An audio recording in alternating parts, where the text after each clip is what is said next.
Et donc, tout ce qui est gagné là, parce qu'on a perdu à ce qui est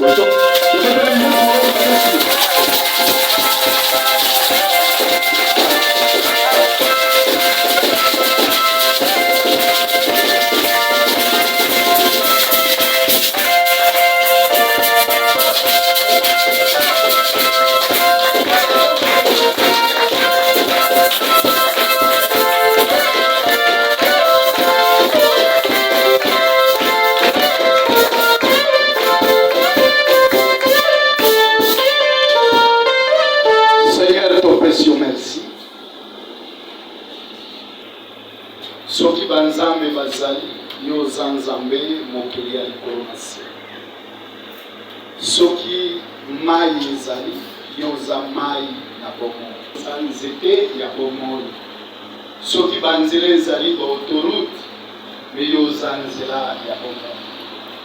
Ba boulangerie me yo za lipa ya bomoi. Mabanga ezobotama na kintsuka ya forme nyonso me yoza spécialement libanga na bongo. Pesa biso bongo na bongo ya botolobi. Amen. Voilà, bato banda balongo verset na biso. Somsa verset na biso Luc 22 31 à 34. Longo tanga tina 34. Comme ça to banda. Luc chapitre 22, le verset 31 à 34, parole du Seigneur. Amen. Le Seigneur dit, Simon, Simon, vous vous criblez comme le froment. Mais j'ai prié pour toi, afin que ta foi ne défaille point. Et toi, quand tu seras converti, affermis tes frères. Le Seigneur lui dit, Pierre, je suis prêt à aller avec toi et en prison et à la mort. Et Jésus dit, Pierre, je te l'ai dit, les contes ne chantera pas aujourd'hui que tu n'aies nié 3 fois de me connaître. Église, Amen. Verset et Tikenga. Shalom, shalom. Avant la côte à la makambo ya lelo soutem tokotia. Nako rappele makambo bate ya kitemelani na simba kaka eloko ya mutu ya ligene lobali. Les problèmes d'infraction individuelle et les problèmes d'infraction collective. Amen.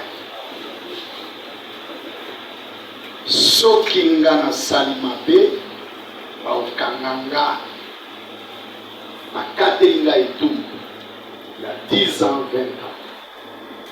Baosimba mwasi na ngate baosimba mwana te.